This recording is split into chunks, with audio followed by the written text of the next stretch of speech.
Hi guys, and welcome to this WordPress tutorial. This is Jamie from System22 and webdesignandtechtips.com. Well, in this video we're going to show you a couple of ways of installing WordPress. The first way is the automatic way. If you've got a cPanel account or something similar, they usually make it really easy for you to automatically install WordPress. If you don't, we'll show you how to manually install it. So let's get started. I've got my cPanel open here from my hosting account. I'm actually going to install it on a subdomain today because I haven't got a domain that needs it.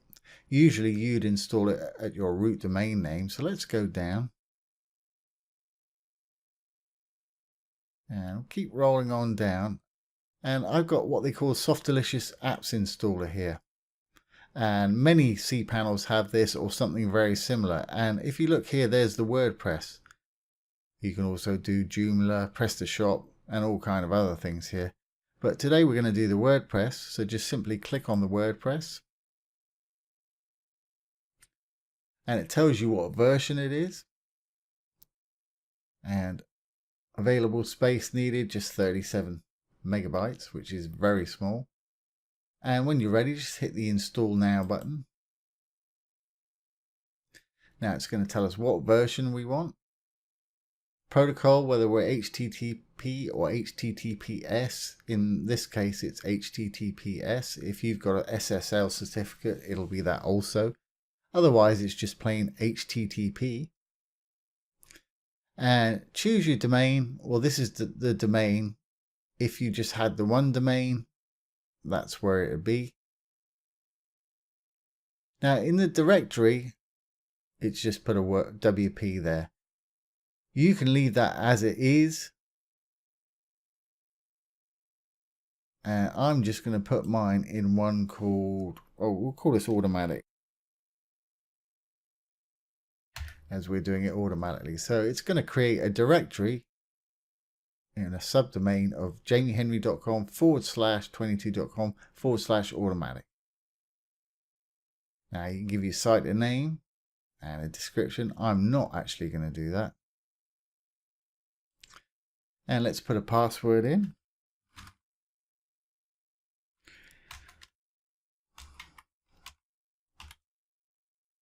That's pretty strong. I'm just going to copy it. And I'm going to destroy this site, delete this site once it's up and running. This is purely for a demo. So I'm happy to leave that password up there. Admin email, whatever you want to put, make your admin email there. Language.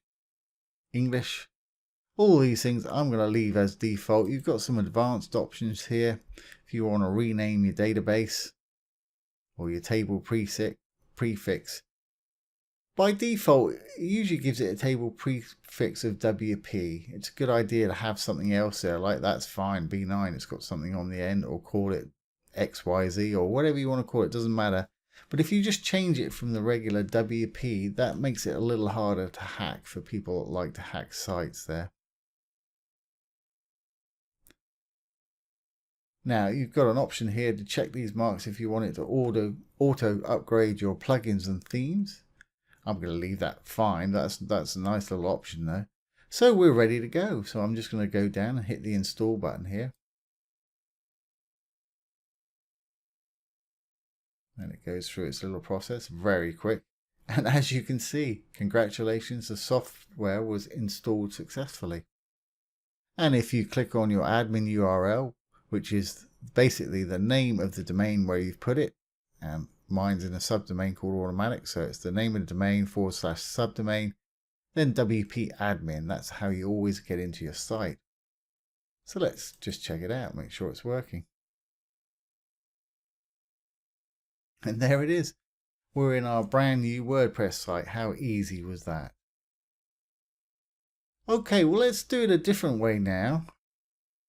Let's pretend you don't have a Softalicious or an automatic way of doing it. Let's go back to our cPanel. This time let's go to our file manager and we'll create a domain or subdomain. It's in the public HTML usually. There's the one we just automatically created automatic. I'm going to create a new folder If you're uploading to just your root domain, then this will be blank. There'll be nothing in here, so you don't need to do anything.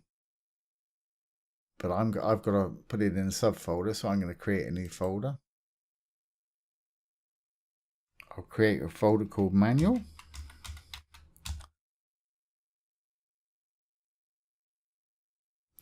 There it is right there. I'm going to click on it. And for those of you who just got a regular domain name, we'll pretend this is the home directory here, just there, because yours will be like this. Okay, next thing we need to do, we need to go to wordpress.org.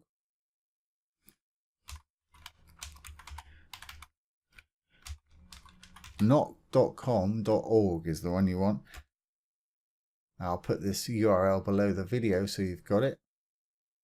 Simply click on the Get WordPress button here. Download WordPress. And again, we've got the latest version here. And as you see, it's downloading right here. Once it's downloaded, I'm going to go back to my file manager. Here's where we want to put it. I'm going to upload a file.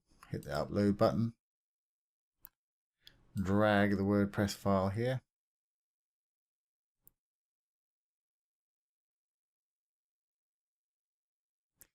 And go back. And there it is right there. And what we want to do is extract this in this directory because it's a zip file. So I'm going to hit extract.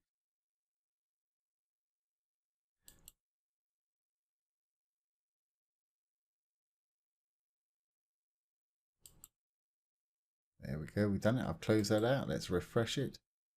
It's actually in this folder right here. So I'm in the folder, I'm going to select it all because we want this in the correct directory. We don't want it in the WordPress folder there. So I'm going to move, hit it, move. And I just want to leave it in the manual folder. So I'm going to knock off the WordPress on the end there. And the /. So it's going to move it to HTML manual right there. Move files. As you can see, they've gone. If we go up one level, there we are. We're in the correct directory now, which is the one I created. Or if you've just got the domain name, it's your root directory there. So I can now delete that WordPress folder.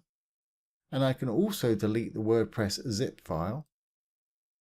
So I'm just holding down Control or Command on the Mac and selecting the two files.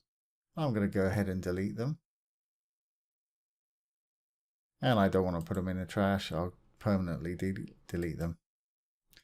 Okay, so we've got our basic files for our WordPress site all here. But WordPress is made up of two parts really. We've got our file structure here. We've also got a database which tells the files how they need to act. So we need to create a database, or we need to create a user in a database so we can actually install it properly. So let's go back to our cPanel main here.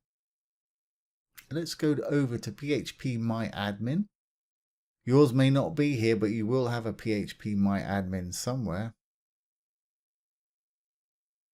Let's go down to databases. And let's go over to MySQL Database Wizard. Now yours may look slightly different, but you will have one of these.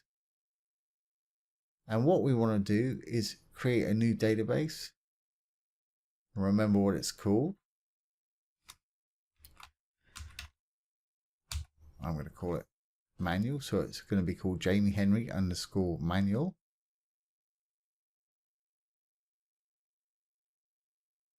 And we'll give it a username. I'm going to use the same thing for everything.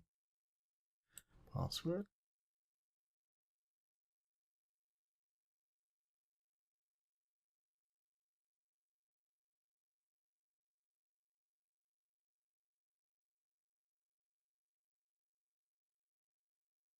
Okay.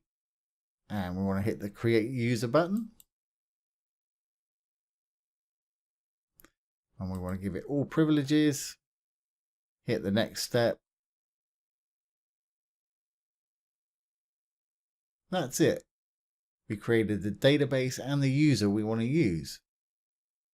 I'm going to copy that right there because I've got it as the user and the password. And again, I'm going to delete this after we set it up because it's just for demo. Okay, so now what we need to do is actually browse to the URL where this is. It would be your domain name. If that's where you've put it, I've put mine in a subdirectory. So I've just got to navigate to the subdirectory where I put it, which is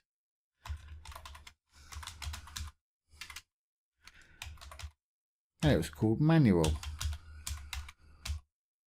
subdirectory. There we have it. Here's our WordPress setup files. Yep, I want English. Continue. And it tells us we're going to need a database name, or we know what that is, username and password. Database host, which will be localhost on here. Check with your provider, but it's usually localhost. Table prefix if you want to change it. So let's hit let's go. Database name.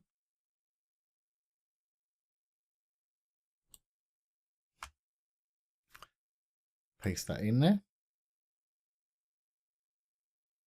Username. That was the same. Password, same. Localhost, that was the same. And like I said before, you might want to change your prefix name. It just makes it a little bit harder for people to hack in. Call it what you want. I'll just call that JH. Submit. And it tells us everything's okay. Let's run the installation. Site title. There we go. I'm not going to put anything else in.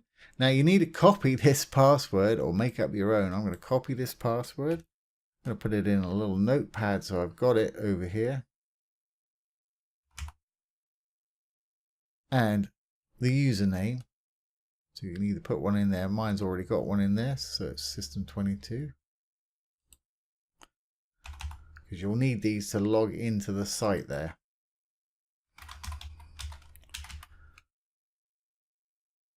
So I've just made a note of that. Then you want to put your email in here so it can send you emails.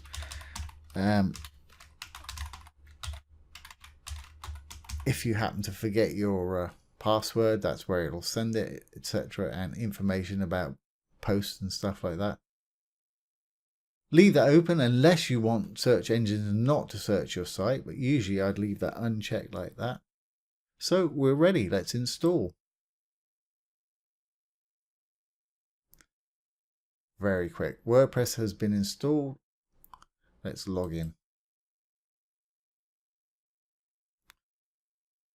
There it is. And let's put that password that I copied.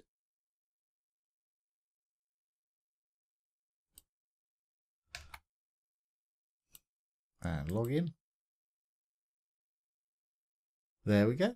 And we're in our nice new site there. So that's how to do it manually. It's just a little more long-winded, but if you don't have the automatic install, that's how easy it is to do it. So there you go. That's 2 ways of installing WordPress. I hope you found that useful. If you have, please give it a thumbs up, share, comment, and subscribe to our channel. If you're interested in web development, take a look down below. We've got some great web development courses down there that are free. We've also got some premium courses with some huge discounts for our YouTube subscribers. So do check it out. Once again, this has been Jamie from System22 and webdesignandtechtips.com. Thanks for watching. Have a great day.